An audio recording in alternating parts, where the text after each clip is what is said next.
The corridor was silent, except for the echo of polished boots on marble.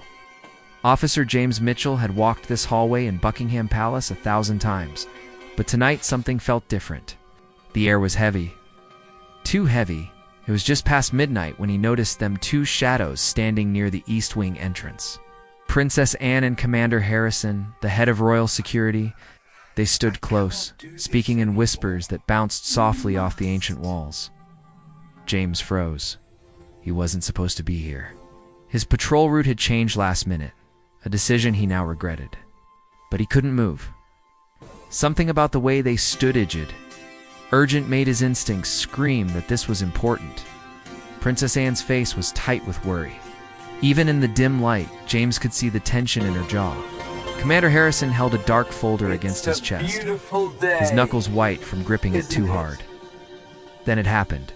Princess Anne extended her hand, but not for a normal handshake. Her fingers moved in a pattern 3 taps on Harrison's wrist, then a firm squeeze. Harrison responded immediately. The same pattern, the same rhythm. It was fast, deliberate, a signal. James felt his heart pound. He'd been trained to notice everything, to read body language, to spot threats. But this was something else entirely. This was a code. It has to be tonight, Princess Anne said, her voice barely above a whisper, but sharp as glass. We can't wait any longer. The threats are real, and if we don't move now— She stopped, mid-sentence. Her eyes flicked toward the shadows where James stood frozen. For a terrifying moment, he thought she'd seen him, but she turned back to Harrison. Kate doesn't know yet. Harrison asked. No, and she can't, not until we're certain she's safe. James's breath caught.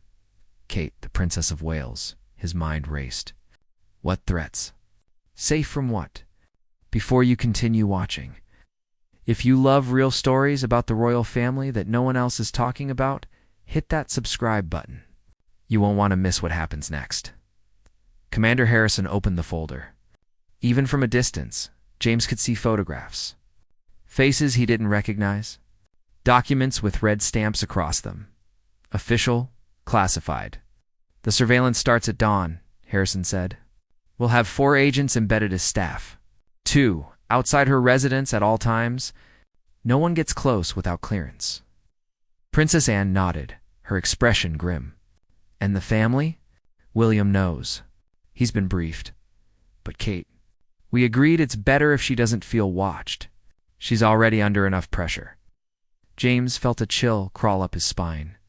Embedded agents. Surveillance. This wasn't normal protocol. This was something bigger. Something dangerous. Princess Anne placed a hand on Harrison's shoulder.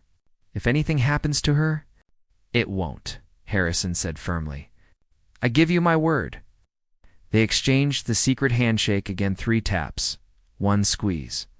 A promise sealed in silence.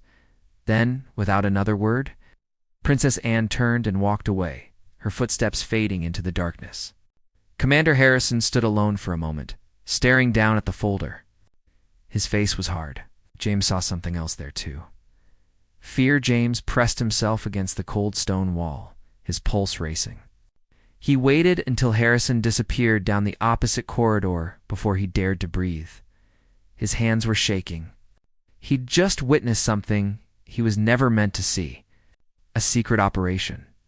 A hidden threat. And at the center of it all, Kate, the future queen. In danger, James knew one thing for certain. His life had just changed forever. Because now, he carried a secret that could either save the royal family or destroy his career if anyone found out he knew. The question was, what would he do with it? James didn't sleep that night. How could he?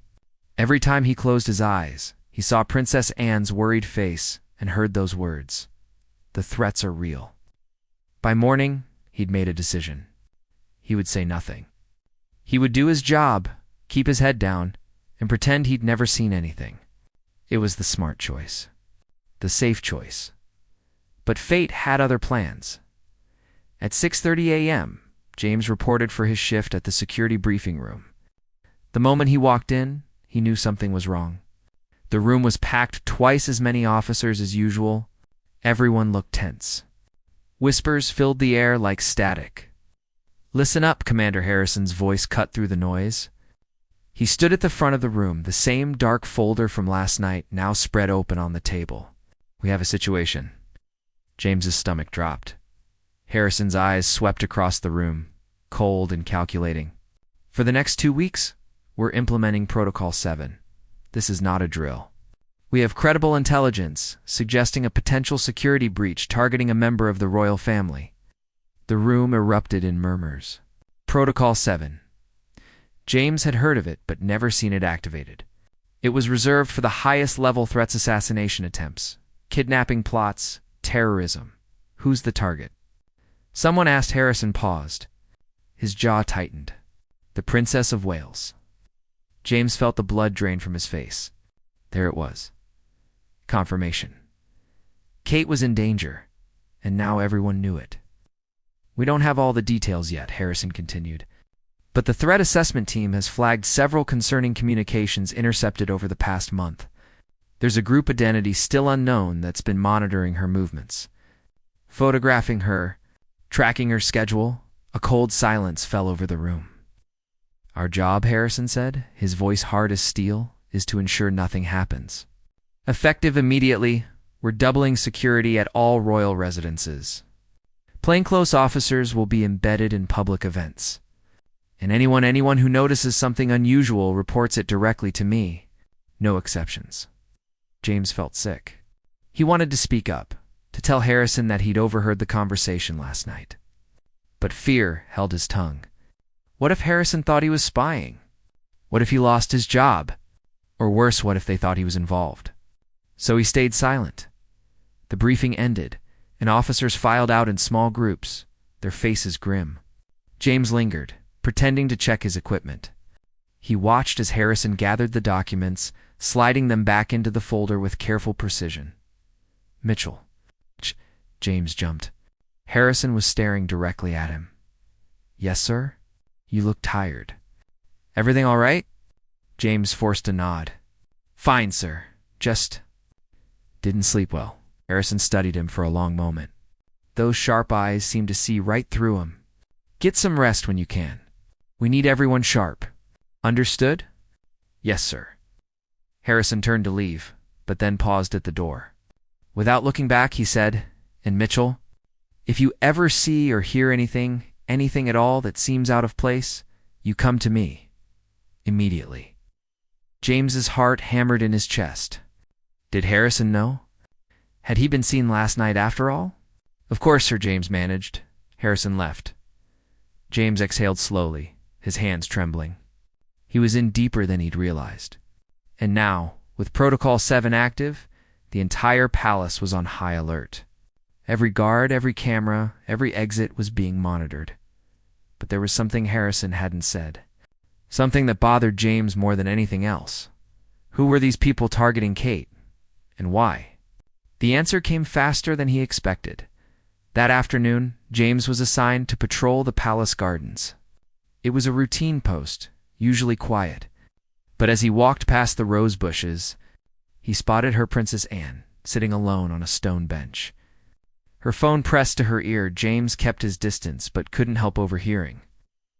"I don't care what the cost is," Anne said, her voice sharp. "Hire whoever you need. Use whatever resources are necessary. My niece-in-law's life is more important than budget concerns." There was a pause. "No, William can't know about the offshore team. Not yet. He's too close to this. Too emotional. We need people who can think clearly. Offshore team." James felt his pulse quicken. This was bigger than palace security. This was international. Anne's voice softened, but the edge remained. "Kate trusts too, easily. She always has. That's what makes her so loved. But it's also what makes her vulnerable. We need to protect her from herself as much as from them." Them. The word hung in the air like a threat. Anne ended the call and sat in silence for a moment. Then, as if sensing she wasn't alone, she turned. Her eyes locked with James's. He froze. There was no hiding this time. She'd seen him, and from the look on her face, she knew he'd heard everything. For 3 long seconds, neither of them moved. Princess Anne sat perfectly still on the stone bench, her phone still in her hand, her eyes fixed on James with an intensity that made his skin prickle. He should walk away, pretend he hadn't heard anything. But his feet wouldn't move. "Officer Mitchell, isn't it?" Anne's voice was calm, but there was something beneath it, a warning. Maybe, or a test. "Yes, Your Royal Highness," James said, his voice steadier than he felt. Anne stood slowly, brushing a strand of hair from her face. She walked toward him with the measured grace of someone who'd spent a lifetime being watched. When she stopped, she was close enough that he could see the worry lines around her eyes. "How much did you hear?" she asked quietly. James hesitated.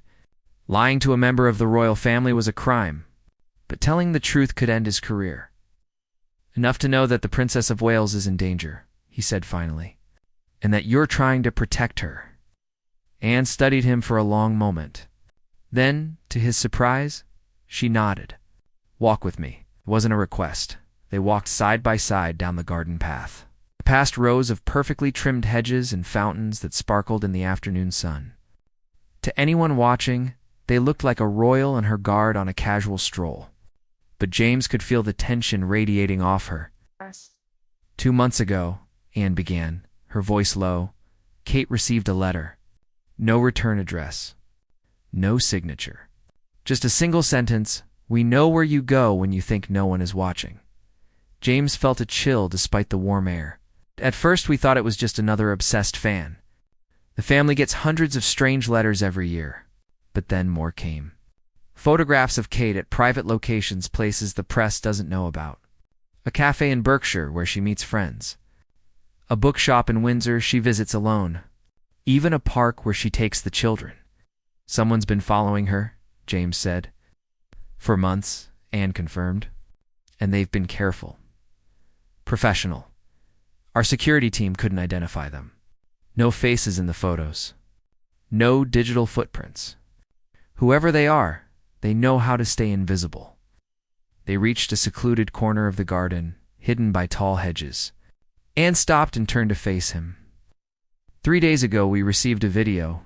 James's blood ran cold. Showed Kate leaving Kensington Palace, walking to her car, getting in, driving away. The entire thing filmed from across the street. Anne's voice hardened. And at the end of the video, a message. "She's easier to reach than you think." James felt rage flare in his chest. "Did you trace the video?" "Sent from a burner phone. Untraceable." That's when Commander Harrison activated Protocol 7, and that's when I made a decision. Anna met his eyes. "I contacted a private security firm, one that operates outside official channels. They specialize in situations like this, high-profile targets, sophisticated threats." "The offshore team," James said, remembering her phone call. Anne nodded. "They're already here, working undercover. Some are posing as staff, others as tourists, shopkeepers, delivery drivers. They're creating a protective net around Kate without her knowledge." "Why doesn't she know?" James asked. "Shouldn't she be aware of the danger?" Anne's expression softened with something that looked like pain. "Kate has been through so much already. The press, the scrutiny, the pressure of being future queen. If she knew someone was hunting her, stalking her every move," she paused, "it would break her. And we can't afford that. The monarchy needs her. William needs her. Her children need her." James understood. Kate was beloved precisely because she seemed approachable, genuine, unguarded. If she lived in fear, that light would dim, and the royal family would lose something precious. "What do you need from me?" James asked. Anne looked surprised. "What makes you think I need anything?" "Because you're telling me all this," James said. "You could have had me removed from duty, silenced. But instead, you're trusting me with the truth. That means you need something." A small smile crossed Anne's face, the first genuine expression he'd seen from her. "You're smarter than most of the men in uniform around here." "That's good. Because yes, I do need something." She pulled a small card from her pocket and handed it to him. It had a phone number. Nothing else. If you see anything, and I mean anything that feels wrong, you call this number. Not Harrison. Not your supervisor, me. Why me? James asked. Because you were in the right place at the right time, Anne said. Or the wrong place, depending on how you look at it. But more importantly, because I've seen your file. You notice things others miss. You ask questions. You care about doing the job right, not just collecting a paycheck. She stepped closer, her voice dropping to barely a whisper. Someone inside the palace is helping them, James. Someone with access. That's the only way they could have known Kate's private schedule. The only way they could have gotten those photographs. Oh. James felt the ground shift beneath him. A traitor. Inside the palace. That's why I can't trust the normal channels, Anne continued. That's why this has to stay between us. Do you understand? James nodded slowly. He was being recruited. Pulled into a shadow operation that existed outside the official security protocols. It was dangerous. Possibly illegal. But Kate's life was on the line. I understand, he said. And placed a hand on his shoulder, a gesture that felt both regal and deeply human. Thank you, Officer Mitchell. I hope I haven't misjudged you. She turned and walked away, leaving James alone in the garden, with a card in his hand and a weight on his shoulders, heavier than any weapon he'd ever carried. The hunt for the traitor had begun. James spent the next 3 days watching everything. Every person who walked through the palace corridors, every delivery driver who brought packages, every staff member who cleaned the rooms or served the meals. He watched the way people moved, the way they talked, who they stood close to, who they avoided, and he saw things he'd never noticed before, like how Marcus, the senior guards, always stepped away to take phone calls, always facing the wall, always whispering, or how Alina, a palace secretary, had started wearing expensive jewelry pieces that seemed far beyond her salary, or how David, a maintenance worker, had access to rooms he shouldn't need to enter, storage closets near the royal family's private quarters, offices where schedules were kept. Any one of them could be the traitor, or none of them. James felt paranoia creeping into his thoughts, like poisoned on the 4th day.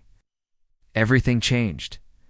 James was stationed near the East Wing entrance when he saw Kate arrive with her security detail. She wore a simple blue dress and sunglasses, smiling at the guards as she passed. She looked relaxed, happy, unaware of the invisible net of protection surrounding her. But James noticed something else. One of her bodyguards, a man he didn't recognize, kept his hand near his jacket pocket. Not on his weapon. On something smaller.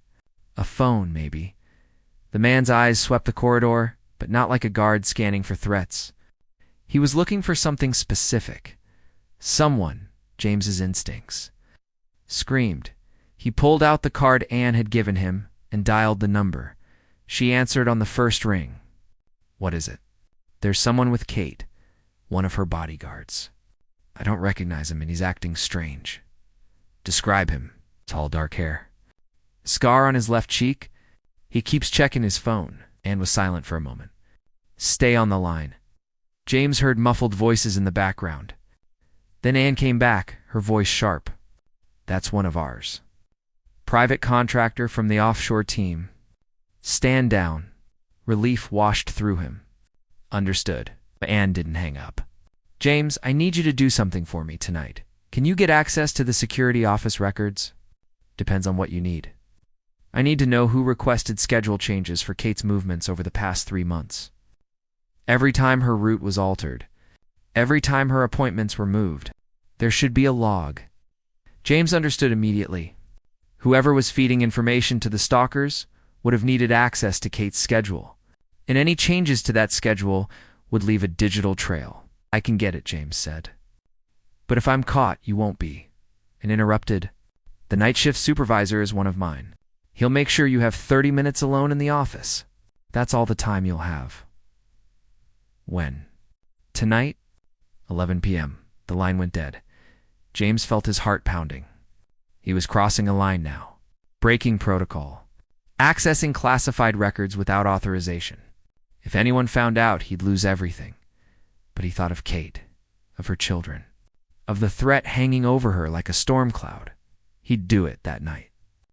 James arrived at the security office at exactly 11 p.m. The night supervisor, a grizzled veteran named Thompson, gave him a single nod and stepped outside. Closing the door behind him, James was alone. He moved quickly to the main computer and logged in with the credentials Thompson had left on a sticky note. The screen flickered to life, displaying rows of files and folders. He found the schedule archive and began searching. 3 months of data. Hundreds of entries. But as he scrolled through the logs, a pattern emerged. Every time Kate's schedule had been changed, every time a route was altered or an appointment moved, the request came from the same person. James stared at the name on the screen, his blood turning to ice. It was someone he knew, someone he'd worked alongside for 2 years, someone he'd trusted. Officer Daniel Crane. James's mind raced. Crane was quiet, professional. He'd never caused problems. Never stood out. But that was exactly what made him dangerous. It's a perfect mole. Invisible, reliable, above suspicion. James grabbed his phone and dialed Anne's number. "Found him," he said the moment she answered. "Officer Daniel Crane. He's been accessing Kate's schedule for months." Anne's voice was ice. "Where is he now?" James pulled up the duty roster. "Off duty, home presumably." "Not anymore," Anne said. "I'm looking at surveillance footage right now. He left his apartment 20 minutes ago." And James, her voice dropped. "He's heading toward Windsor." "Oh." James felt his stomach drop. "Windsor, where Kate and her family were staying tonight. We need to stop him," James said. "We will," Anne replied. "But we need evidence first. Something that ties him directly to the stalkers. Otherwise, he walks free, and we're back to square one." "What do you want me to do?" "Get to Windsor now. Follow Crane. See who he meets. Get photos if you can." "But James." Her voice turned deadly serious. "Do not engage. These people are dangerous. If Crane is meeting with them, they won't hesitate to kill you." James was already moving toward the door. "I understand. There's a car waiting outside the east gate. Keys in the ignition.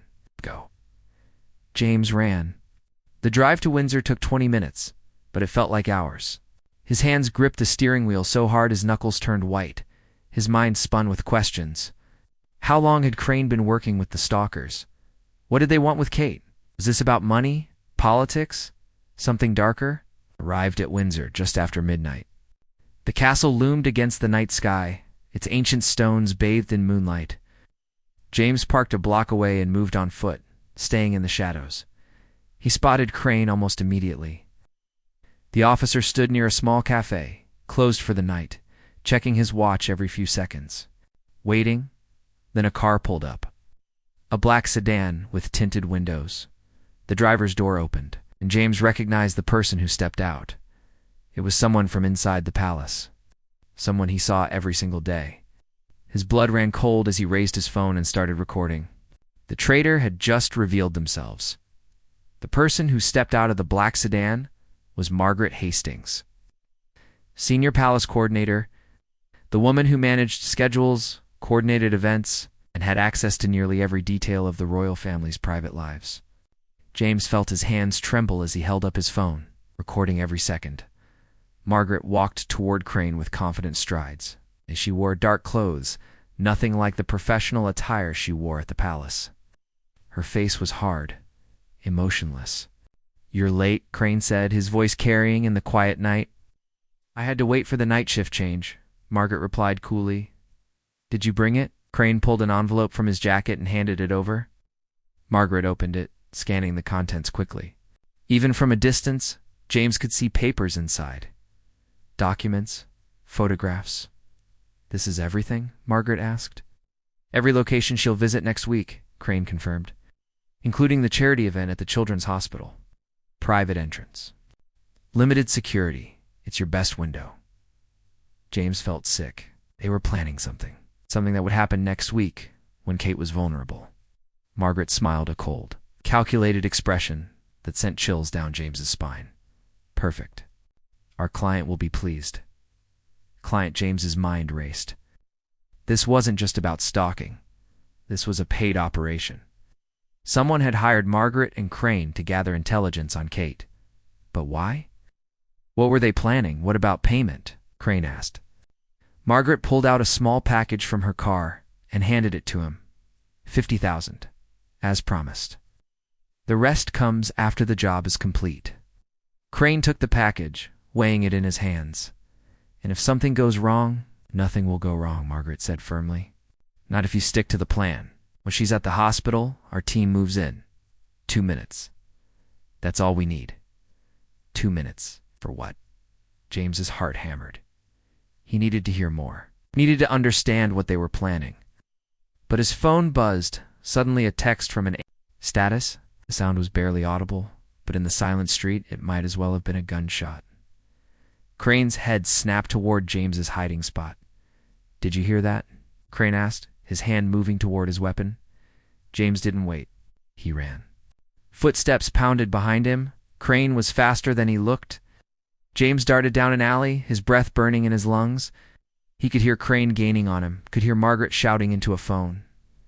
James burst onto a main street. Ow. Late-night pedestrians stared as he sprinted past.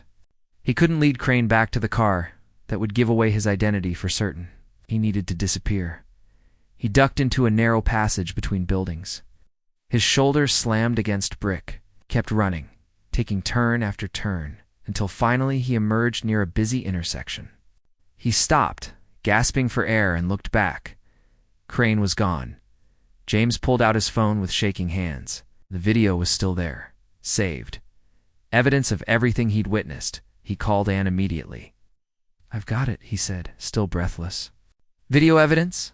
Crane and Margaret Hastings? They're planning something at the Children's Hospital next week. You mentioned a client and a 2-minute window. Anne's voice was sharp. Send me the video now? Shh, James did, watching the progress bar crawl across his screen. When it finally reached 100%, he exhaled. Got it, Anne said. He could hear her moving, hear doors opening and closing. James, listen to me carefully. I need to get back to the palace. Don't go home. Don't talk to anyone. Crane will be looking for you. What about Kate? They're planning something next week. The hospital visit is canceled and interrupted. I'm making the call right now. Kate will be upset, but she'll be safe. That's what matters. James leaned against a wall, his legs suddenly weak. What happens now? Now? Anne's voice turned cold. Now we set a trap. The next morning, James reported for duty as usual.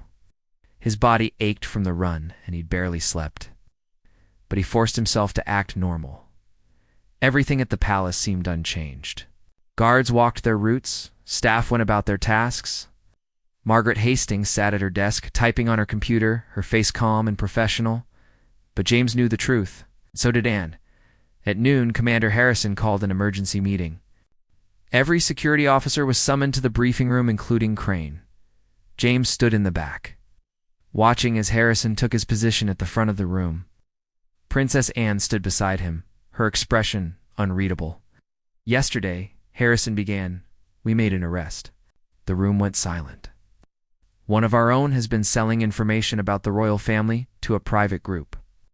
This person accessed classified schedules, photographed restricted areas, and facilitated a plot against the Princess of Wales. Whispers erupted. James saw Crane shift uncomfortably near the front. The officer's eyes darted toward the exits. Harrison's voice cut through the noise. Margaret Hastings was arrested last night. She's currently in custody, facing charges of conspiracy, treason, and attempted harm against a member of the royal family. Gasps filled the room. James watched as Crane's face went pale. But she didn't act alone, Harrison continued. His eyes locked onto Crane. Officer Daniel Crane, you're under arrest. 2 guards moved instantly, grabbing Crane's arms before he could react. He struggled, shouting protests, but it was over in seconds. They dragged him from the room as everyone watched in stunned silence. Harrison let the moment settle before speaking again. Let this be a reminder. Protect the royal family with our lives. Betrayal will not be tolerated. Ever. The meeting ended. Officers filed out slowly, whispering among themselves. James stayed behind, his heart still racing. Princess Anne approached him. For the first time since this began, she looked relieved. "You did well," she said quietly. "Kate is safe because of you." "Who hired them?" James asked. Margaret mentioned a client. Anne's expression darkened. "We're still investigating, but we believe it's connected to an extremist group. People who see the monarchy as a symbol of everything they hate. They wanted to hurt Kate to send a message." James felt anger surge through him. "Will they try again?" "Possibly," Anne admitted. "But now we know what we're looking for. And we have people watching. People like you." She extended her hand not for a handshake, but for the secret signal. 3 taps. 1 squeeze. James understood. He returned the gesture. "Welcome to the inner circle," Officer Mitchell, Anne said with a small smile. "Kate's protection doesn't end today. It's just beginning." 3 weeks passed. The palace slowly returned to normal, though nothing truly felt the same. Margaret Hastings and Daniel Crane were both in custody, awaiting trial. The investigation had uncovered a network of conspirators, some still at large, who'd planned to kidnap Kate during the hospital visit and use her as leverage in a political statement. It had been closer than anyone wanted to admit. James walked through the palace corridors with new eyes now. He wasn't just a guard anymore. He was part of something deeper. The secret network that Princess Anne had built to protect Kate when official channels couldn't be trusted. He'd met the offshore, team-skilled operatives from military and intelligence backgrounds who worked in the shadows, invisible to everyone except those who needed to know. They were professional, efficient, and completely loyal to Anne's mission. Kate herself remained unaware of how close danger had come. Anne had decided it was better that way. The charity event had been postponed with a simple excuse about scheduling conflicts. Kate had been disappointed but understanding, and that was how it would stay. James was standing near the West Wing entrance when he saw her, Kate, walking with one of her ladies in waiting, laughing about something. She looked radiant, untroubled, alive, the way the world needed her to be. She passed by James without a glance, still smiling. He was just another guard in uniform, invisible, forgettable, but he didn't mind, because he knew the truth. He'd helped save her life, and that was enough. "Mitchell," he turned to find Princess Anne approaching. She wore riding clothes, clearly on her way to the stables. But she stopped beside him. "Walk with me," she said. They walked in silence for a moment, moving through the gardens where this had all begun weeks ago. The roses were in full bloom now, their scent heavy in the air. "I wanted to thank you properly," Anne said. "What you did risk in your career, your safety diet won't be forgotten." "I was just doing my job," James replied. Anne smiled. "No, you went far beyond your job, and that's what matters." She paused, choosing her words carefully. "The investigation isn't over. We've identified several members of the extremist group, but their leader is still out there. Someone with money, connections, and motivation." "What do you need from me?" "Vigilance," Anne said simply. "The offshore team is handling the investigation. But I need people inside the palace who I can trust. People who see what others miss. You've proven you're one of those people." She reached into her pocket and pulled out a small pinned silver, shaped like a rose. "The royal insignia. This is for officers who've gone above and beyond in service to the family," and explained. "But more than that, it's a signal. To me, to the team, and to anyone who understands what it means. You're one of us now. One of Kate's protectors." James took the pin, feeling its weight in his palm. It was more than metal. It was a promise, a responsibility. "I won't let you down," he said. "No, you won't," and placed a hand on his shoulder. "Kate doesn't know your name. She doesn't know what you did, and she never will. But you and I will know, and that has to be enough." James nodded. It was enough. Anne left him standing in the garden, the pin still in his hand. He looked down at it, then up at the palace windows where Kate was somewhere inside, safe and happy, living her life without fear. That was the job. Not glory. Not recognition. Just the quiet satisfaction of keeping someone safe. He pinned the rose to his uniform and returned to his post. That evening, As James ended his shift, he received a text from an unknown number. Just for words. Thank you. Stay vigilant. There was no signature. But James knew who it was from. He saved the number and replied with a simple, always. The next morning, James noticed something different. The offshore team members he'd met were going to rotate it out to new positions, new identities. Fresh faces appeared in their place. Delivery drivers who moved with military precision, gardeners who scanned rooftops, tourists who photographed everything except what tourists usually photograph. The operation was evolving, growing, adapting to new threats, and James was part of it now. He saw Kate again that afternoon, leaving for an engagement. She waved to the guards as she passed, that same warm smile on her face. The world loved her for that warmth, for her kindness, for the way she made people feel seen. James understood now why Princess Anne fought so hard to protect her. Kate wasn't just the future queen. She was the heart of the modern monarchy, the one who connected with people, who brought hope, who reminded everyone that royalty could still be human. Losing her would break something precious, as Kate's car drove away. James caught sight of Princess Anne watching from a palace window. Their eyes met across the distance. Anne gave a small nod. The message was clear. Stay watchful. Stay ready. James returned the nod. Because somewhere out there, the leader of the extremist group was still planning, still waiting, still hoping for another chance to strike, but they would have to go through James first, and through Anne, and through every member of the secret network that had sworn to protect Kate. They would never succeed. Not as long as people like James stood guard, not as long as the secret handshake 3 taps, 1 squeeze, meant something. The operation to protect Kate had begun that night in the corridor when James witnessed something he shouldn't have seen. But it would never end, because some things were worth protecting forever. And Kate, with her kindness and grace and humanity, was one of them. James touched the silver rose on his uniform and smiled. He'd found his purpose, and he would never let it go.